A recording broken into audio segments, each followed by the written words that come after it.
All right, welcome everyone. We're Semblance of Sanity. I'm Caleb. I'm Jacob. And we're here for Zom 100, episode 7. Oh right. Shit, we're actually in really serious territory. Yeah, we've got a zombie encampment made by Tendo's old boss. Yeah. Or at the very least, he's taken over it and is running things in such a way that the people here are safe, but also there are zombies being used as slaves, basically.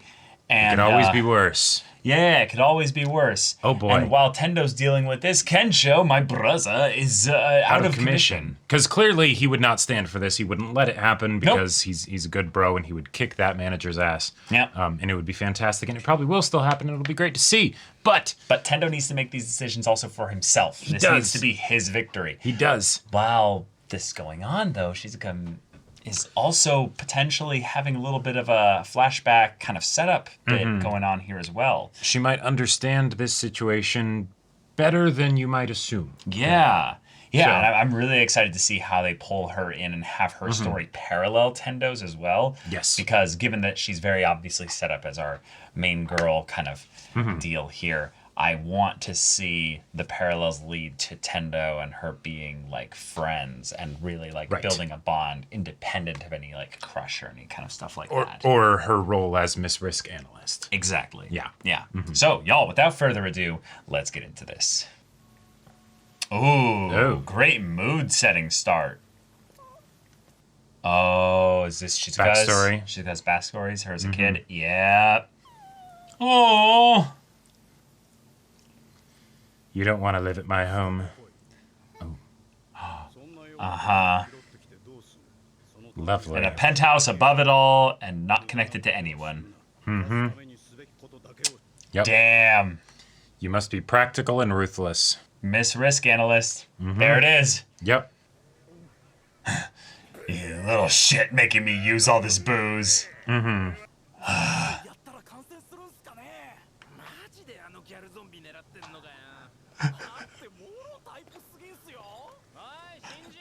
I mean, you brought up necrophilia like a couple episodes ago.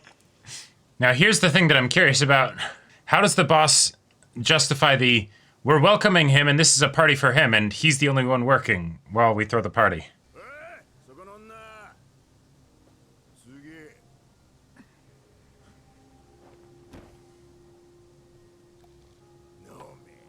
All right, this is both of them having to deal with this. Okay.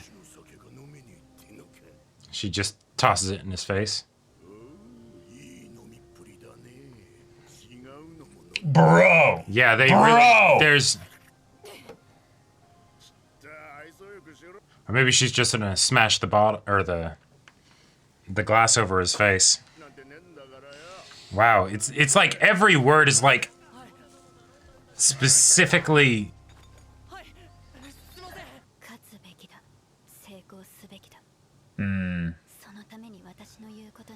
Wow, yeah. Damn. Okay. Oh. Oh shit. Well. Oh shit. Well. With how extreme this show is, I wouldn't be surprised if it was more than kicking the dog out.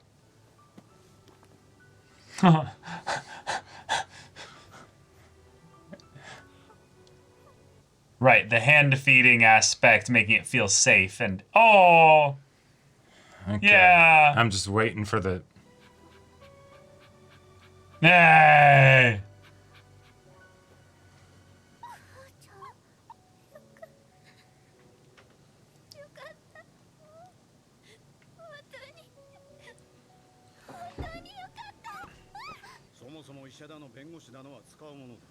Wow. Wow. Jesus. Belongings in the attic. Yeah. Yeah. Wow. Holy shit. It's the exact same thing, yeah. Uh-huh. And they're not even being remotely subtle about it. Nope. Yeah.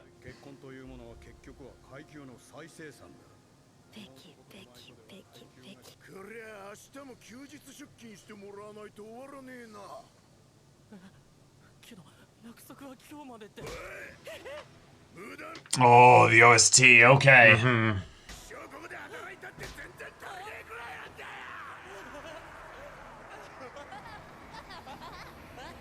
Oh, jeez, he snapped. Oh my god. Oh, I could go off about this. Oh my god. That's a classic abuser tactic right there.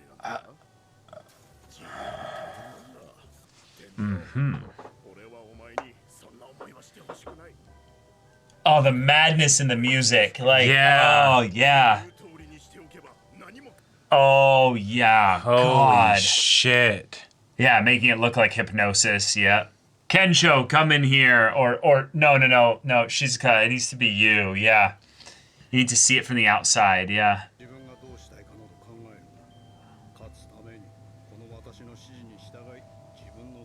Well, then a zombie apocalypse happened and everything he had built is torn down.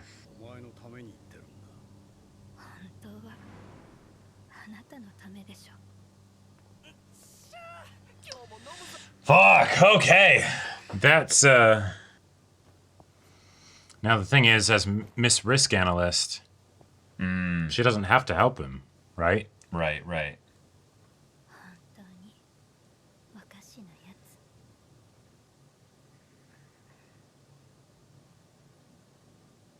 Oh, cool. Nice. Cool. What's it gonna be?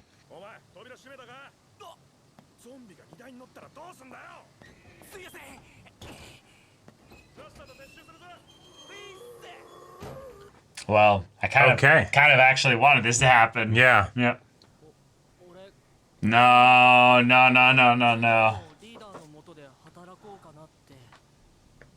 Come on. No, he's a piece of shit. Come on. Yep.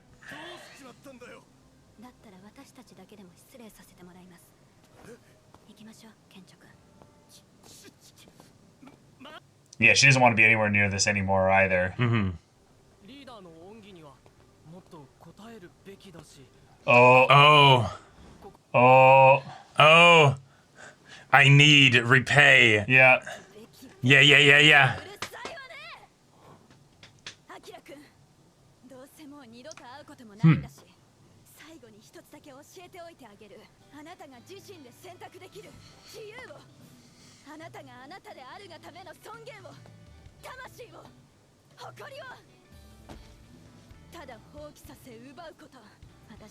Wow, yeah.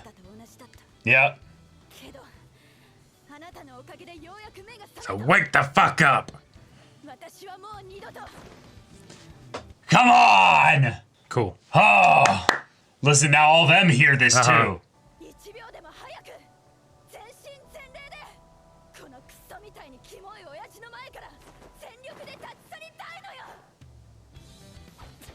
Oh! Yeah! I said it better myself.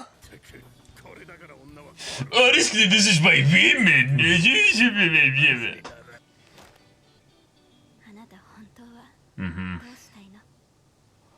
Did you forget the name of the show? Yep. Aha! Let's go! Yes. Yeah! Uh-huh. Remember what he did? Yep.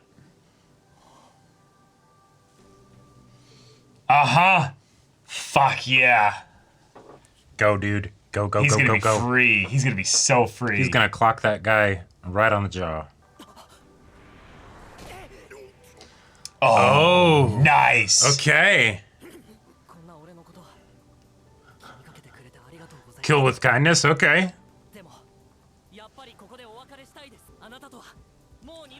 He says with a smile on his face. All right. If that's all you can muster, we'll take it.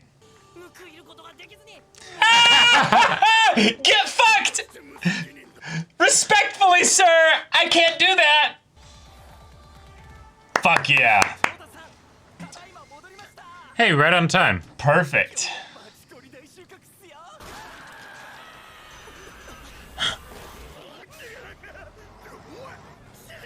Oh, he's gonna drive through the fence! Oh, no!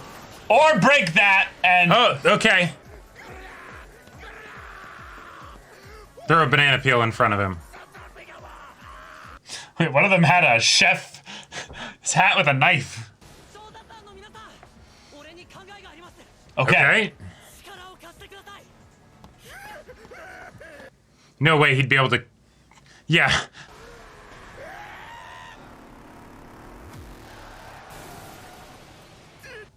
Wow. No fucking way.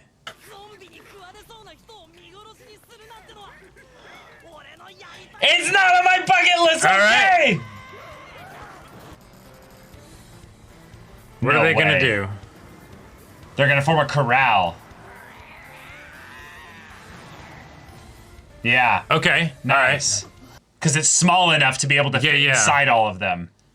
Oh, and it's got propane! They're gonna cook them all! Barbecue time. Okay, I mean... Holy shit, it's gonna be so cool. Cool guys. Boom! Explosions. Okay. Yep.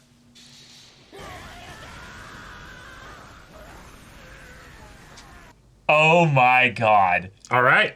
Y'all are so lucky. Yeah. Baka.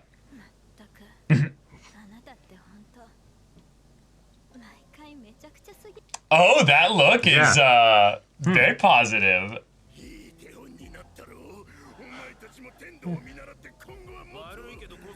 Yep, we're done with you. Yep. Yeah.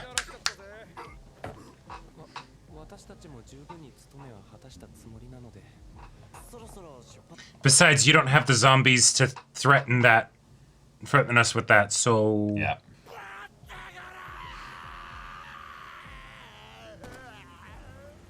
Damn, they're abandoning him too. Yeah. Hell yeah. Okay. Hell yeah. Help me make a list. You know? That could be your job. You don't need a job in this economy.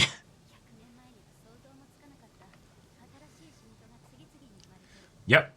And right now, we're in a world that people couldn't have imagined a few months ago.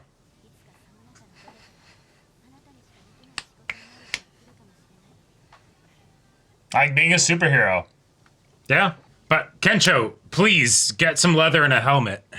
Okay. Ding dong, the bitch is gone. Yep, yep. And we not only got Tendo's whole focus here and how he broke free of the manager's brainwashing and just full on like abuse there. The way in which he combined the you never do anything right, never do anything, and then that's what I love about you. Holy shit. That was like it's something where it was so intense and so extreme that like it both made my skin crawl and was like uncomfortable enough that I kind of wanted it like, oh please just hurry it up. I don't want to keep watching this. Like this is real bad. This is real bad. And then they also had the stuff with Shizuka where it was like, okay, yeah. The dad was very much like a successful businessman who would not let her wants be expressed in any way whatsoever. And the like, especially with how extreme things were with the boss. Yeah. When it came to the dad, and then it's like, oh hey, there's a puppy. I'm like, all right, well, I've seen enough JoJo's to know where this is going. Yeah. You know, yeah, that's fucked. Yeah. Like. We now know exactly why she is the way she is. Most of our theories were about exactly right. But, wow. Having a person who basically dominates your life to the point where you don't make decisions because they always express, and I know what you need, you don't know what you need, and everything that you say doesn't matter. You're not even really a person. No. Like, yeah. You're a piece. Yeah. And it's really frustrating because that's the kind of thing where it's like exceptionally common. Like it's actually like exceptionally common to see forms of that. And people will do that like constantly, especially parents to children. Because in a lot of ways, when the child is, unable to speak, it doesn't matter whether you don't want to do something. Well, sorry, the parent is the one who's deciding what's going to happen. You might want to touch the stove. No, that's not happening. Right, yeah. But there are a lot of parents that, for for many reasons, don't make that transition properly. Yeah. It's a much more nuanced thing that I would say, and just an abusive boss is in that regard. Yeah, and maybe that's one of the aspects of where like all the things that happen in this episode, I like that they happened. I really Like liked they happened together. that they happened together. That made it feel very relevant. I liked the fact that the boss then did his like, oh no, but Yeah. you should stay here and everything. I thought that was great. Yep. And yet, as a whole, this episode I didn't enjoy nearly as much as most of the episodes from the season. It's a different tone. It's a different tone, Yep. and They started this off with a gray shot with a girl with a red umbrella. Like that's about as like that. That's yeah.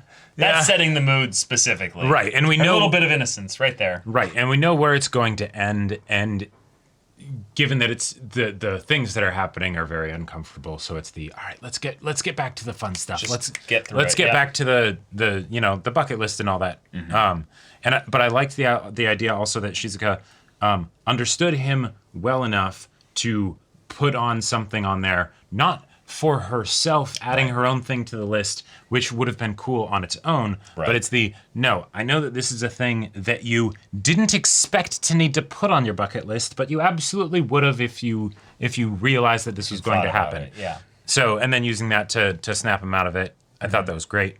I really liked that, yeah, because I didn't know what she was going to put on the list. Yeah.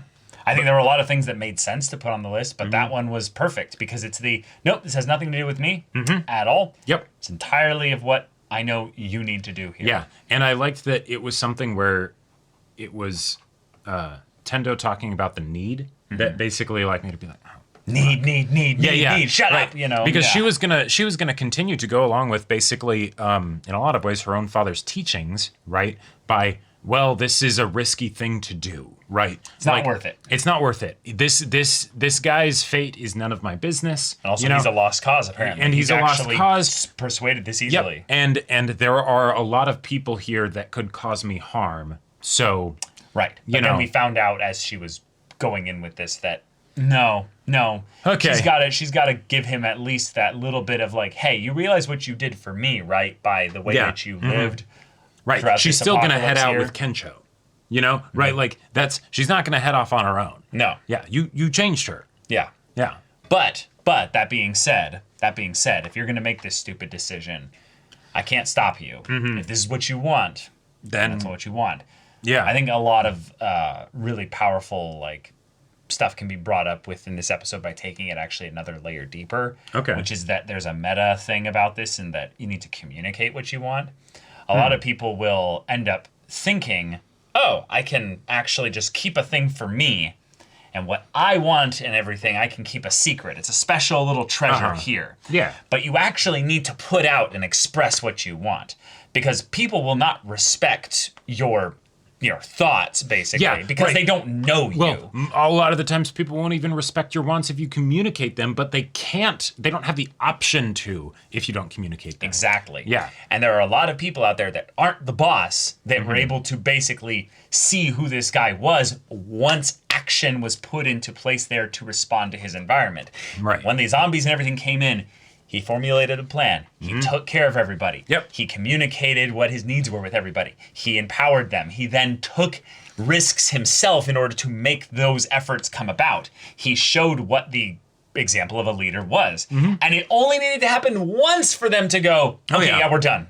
Yeah. That's how fragile the guy's hold was over everybody, and he needed to be a bully in that regard in order to keep them all in check. Exactly. Because once the actual desires and the nature of who he was communicated, it broke everything. Right. It shattered everything. And I like that they had the bit where they showed the one dude who's like, hey, isn't it weird how he never comes on the risky missions, And then the one guy's like, shush. Yeah, right. It's basically they keep each other in line because they're scared about what might happen, but that's actually the only power that he has. There's nothing to fear but fear itself, right? Like if not for that, what would he do? Right? Like I doubt he could even really, really overpower like one of those dudes in any kind of serious way. If they were actually seriously if they were trying to fight they were him. actually 'Cause they're all seriously trying to younger. fight him. They're all younger. They're all baseball players. Yeah, exactly, right? Like, so it's a house of cards and it comes tumbling down. Yeah, Great. it was really cathartic to see. It was also kind of cool to have Tendo basically be the innocent boy, but also basically kindly saying fuck off to basically saying, oh, that's what you need? Well, I just can't do that. I can just tell you right now, that is not the American way to do that. No, it is not. No, it is not.